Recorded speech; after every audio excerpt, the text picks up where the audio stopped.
In 1994, the tranquil community of San Antonio, Texas, was rocked by the inexplicable disappearance of 13-year-old Nicholas Barclay. For 3 agonizing years, his family clung to hope, praying for a miracle. And then, against all odds, news broke from Spain in 1997. Nicholas had been found. Or had he? From his inexplicable European accent to the mismatch in his eye color, something was eerily amiss. As the family's relief turned to suspicion, the shocking truth unraveled. Standing before them was not their beloved Nicholas, but Frédéric Bourdin, a notorious French con artist with a dark history of deception. How could a stranger, dubbed the chameleon by the press, infiltrate a grieving family with such audacity? Dive deep with us into this enthralling true story of mystery, identity, and deception. What happened to Nicholas Barclay? And how did Frédéric Bourdin nearly get away with the unthinkable? Stay tuned, and let's uncover the secrets together. The Disappearance. In 1994, the peaceful and closely knit community of San Antonio, Texas, found itself grappling with a baffling and heart-wrenching mystery. It was the inexplicable disappearance of 13-year-old Nicholas Barclay. Known in the neighborhood for his playful spirit, bright smile, and mischievous blue eyes that sparkled with youthful curiosity, suddenly vanished into the unknown. The Barclay family, which until then was a quintessential portrait of the typical American household, found their world turned upside down. Their home, once filled with the laughter and playful antics of Nicholas, now echoed with the silence of his absence. Nicholas's mother, a gentle soul, was known for her caring nature, and his father, a hard-working man, were the epitome of devoted parents. They were left in a state of despair, their hearts heavy with the unbearable weight of a missing child. The day of Nicholas's disappearance started like any other. He had spent the afternoon playing basketball with his friends at the local park, a place that was a second home to him and his companions. It was an ordinary day filled with the sounds of bouncing balls, friendly banter, and the spirit of youthful competition. However, as dusk fell and the other children returned to their homes, Nicholas never made it back. His sudden disappearance was as if he had been plucked from the earth, leaving no trace, no goodbye, no hint of where he might have gone. The local police department, understanding the gravity of the situation, launched an extensive search operation. They combed through every corner of the city, from the dense, shadowy parks to the bustling, lively streets, hoping to find a clue that would lead them to Nicholas. Flyers with his smiling face were plastered across the town, and the community rallied together in support of the Barclay family, their hearts united in hope and concern. However, despite all efforts, no substantial clues surfaced. It was as if Nicholas had vanished into thin air, leaving behind a trail of questions and mysteries. The case of Nicholas Barclay became a haunting enigma in San Antonio, a story whispered in the corridors of homes, a tale of a lost boy who left a community forever searching, forever wondering. For 3 agonizing years, the Barclay family clung to hope, praying for a miracle. Nicholas's mother, Beverly, spent countless nights by the phone, hoping for a call that would bring her son home. His brother, Jason, often gazed out the window, imagining Nicholas's return. The community rallied around them, with posters of Nicholas's face becoming a constant reminder of the tragedy that had struck their peaceful lives. The return. Then, in a stunning turn of events that defied all expectations, a startling piece of news emerged from Spain in the year 1997. The community of San Antonio, which had long resigned to the somber acceptance of Nicholas Barclay's disappearance, was jolted awake by a revelation that was as incredible as it was unforeseen. Nicholas had reportedly been found alive. He was not just found anywhere, but in a location as unexpected and distant as Spain, an ocean away from his Texan home. This news sent profound shockwaves through the community of San Antonio, rippling out to touch every heart that had felt the pang of Nicholas's disappearance. The Barclay family, who had spent years in a limbo of grief and hope, found themselves suddenly catapulted into a state of bewildered joy. Their prayers, which they feared were cast into an abyss of despair, seemed miraculously answered. The possibility of embracing their lost son once again brought a surge of emotions that were hard to articulate, a blend of relief, joy, and incredulity. However, this euphoria was short-lived. When the individual claiming to be Nicholas arrived from Spain, it became apparent that something was profoundly amiss. This was not the young Texas boy who had disappeared 3 years prior. The discrepancies were glaring and impossible to ignore. For starters, the Nicholas who returned spoke with an inexplicable European accent, a stark contrast to the American dialect he was known for. His eyes, once a mischievous and bright blue, sparking with the innocence and playfulness of youth, were now of a dark, deep hue, shrouded in mystery and secrets. These eyes, so different from the ones the Barclay family remembered, seemed to hold stories untold and truths concealed. Moreover, his mannerisms were unfamiliar, almost foreign in nature. The way he moved, spoke, and interacted did not echo the Nicholas that his family and friends remembered. His stories, when he shared them, were riddled with inconsistencies, holes that no amount of reasoning could fill. His narrative of the events during his missing years was punctuated with gaps and vagueness, leaving more questions than answers. Despite these alarming and unmissable discrepancies, the initial wave of relief and joy that swept over the Barclay family overshadowed their doubts and skepticism. The overwhelming desire to have their son back clouded their judgment, creating a psychological paradox where the heart overruled the evident truths presented by reality. This complex interplay of emotions, hope, and the human tendency to cling to the semblance of a miracle set the stage for one of the most bewildering and convoluted chapters in the saga of Nicholas Barclay. The reveal. As the Barclay family's initial wave of relief and joy gradually turned to a gnawing suspicion, the shocking and unsettling truth began to unravel before their very eyes. The person who stood before them, claiming to be their beloved Nicholas, was in fact not him at all. Instead, they found themselves face to face with Frédéric Bourdin, a notorious French con artist. Bourdin had a dark and complex history of deception, earning him the moniker the chameleon in the press for his exceptional skill in assuming various identities. The story of Frédéric Bourdin. The intriguing and disturbing story of Frédéric Bourdin is one marked by deceit, manipulation, and a deep understanding of human psychology. Bourdin was far from being a typical imposter. He was an artist of deception, a maestro in the dark world of identity theft. His ability to transform himself, to slip into the skins of different personas, made him a figure of infamy and fascination. His journey was not just a series of impersonations. It was a macabre odyssey that wove through the fabric of Europe, leaving a trail of deception and shattered lives. Bourdin's talents in the art of deception were not limited to mere physical transformation. He possessed an uncanny ability to tap into the emotional and psychological wavelengths of those around him. He understood the intricacies of human behavior, the subtle cues that dictate trust and belief, and he used this knowledge to his advantage. His impersonations were not just skin deep, they were deep infiltrations into lives, into histories, and into the very souls of the people he deceived. One of the most chilling aspects of Bourdin's escapades was his target of choice, missing children. He preyed upon the vulnerabilities of grieving families, those who were desperate for a sliver of hope in their darkest hours. By assuming the identities of these lost souls, he created elaborate backstories, weaving lies and truths into indistinguishable webs. He exploited not only the emotional fragility of these families, but also the often overwhelmed and under-resourced bureaucratic systems that dealt with missing persons cases. By slipping through the cracks in these systems, he managed to prolong his charades, sometimes for months or even years. Bourdin's journey across Europe was marked by a series of startling transformations.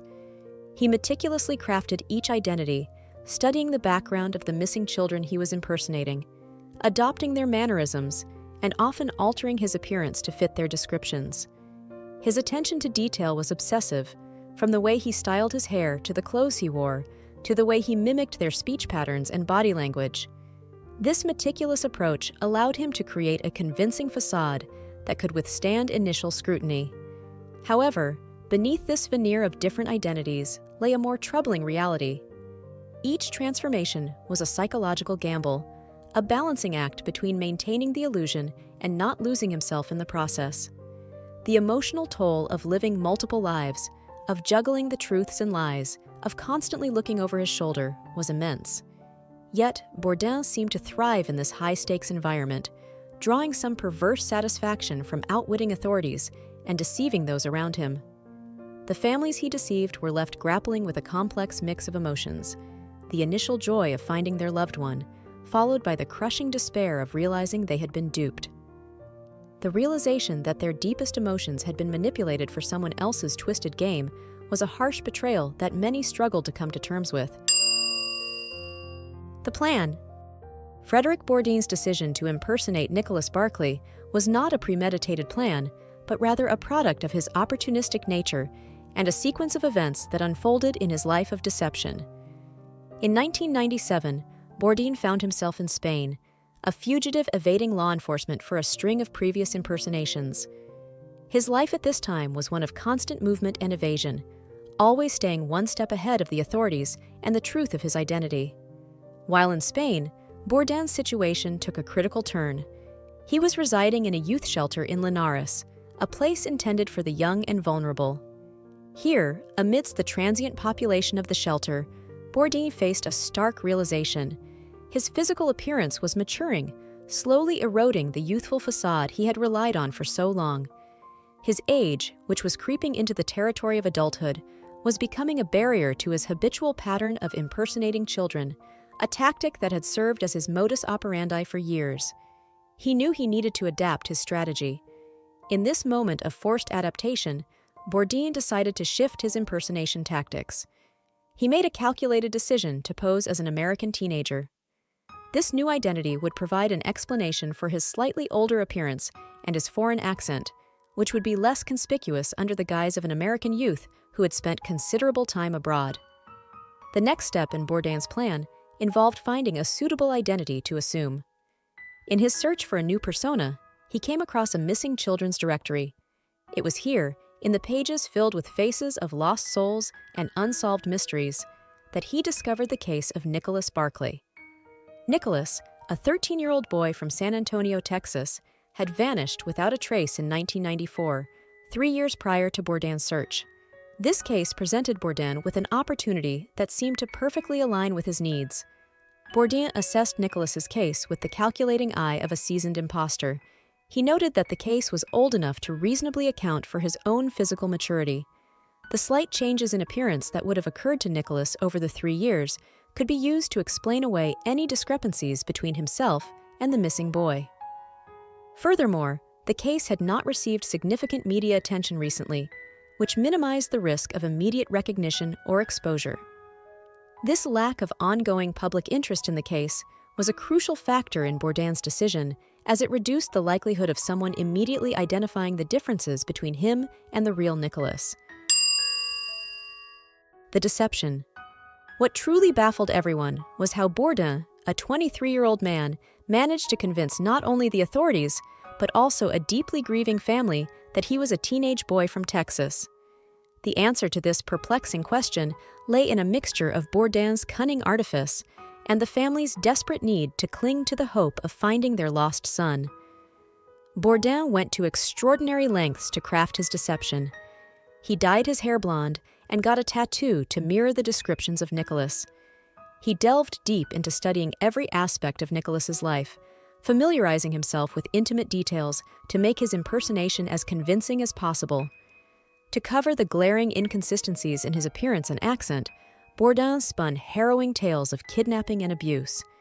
These stories were meticulously crafted to explain away the changes in his physical appearance and his accent. His narrative was so compelling that it tugged at the heartstrings of all who heard it, including the Barclay family, whose emotional state made them particularly vulnerable to such manipulation. The truth. The revelation of Frédéric Bourdin's grand deception, when it finally unfurled in the harsh light of truth, sent a series of profound and reverberating shockwaves not only through the Barclay family, but also throughout the broader community. The family, who had opened their doors and hearts, who had embraced this person as their long-lost Nicholas, suddenly found themselves grappling with a bewildering and painful reality. The man they had welcomed was a complete stranger, an imposter who had skillfully manipulated his way into their lives, their home, and their deepest emotions. For the Barclay family, the experience was akin to living through a nightmare. They had shared their innermost grief, their cherished family memories, and their most intimate moments of vulnerability with someone who was, in essence, a ghost wearing a somewhat familiar face. The emotional impact of this realization was devastating. This stranger had exploited their most vulnerable moments, playing on their grief and hope, turning their world upside down once again. The turmoil that the family experienced was further amplified by the ensuing media frenzy. The story of Bourdin's deception and the Barclay family's plight captured the public's imagination and drew intense media scrutiny. Reporters and journalists descended upon the family, each seeking to unravel and understand how such a deception could have occurred. This media attention brought with it a relentless barrage of questions and speculations. How had the family initially accepted Bourdin as their son? What clues had they overlooked? What did this say about their state of mind, their hope, and their grief? And amidst all this, the haunting question lingered. What had truly happened to the real Nicholas Barclay? This media scrutiny did not exist in a vacuum. It reverberated throughout the community and beyond, opening up a Pandora's box of public speculation, judgment, and endless queries. Every aspect of the family's decision, every memory of Nicholas, and every interaction with Bourdin was dissected and analyzed. This intense public gaze added a layer of external pressure and scrutiny to the already overwhelming emotional burden the family was carrying. It became a story not just of personal tragedy, but also of public intrigue and fascination. The aftermath. The aftermath of the revelation that Frédéric Bourdin was not Nicholas Barclay, but a skilled imposter, was tumultuous and far-reaching. Bourdin's exposure also had legal ramifications. He was arrested and faced legal proceedings for his impersonation and the deception he had orchestrated. During the trial, further details emerged about his past and his long history of assuming false identities. The court proceedings were closely followed by the media, keeping the story in the public eye and ensuring that the Barclay family's ordeal remained in the spotlight.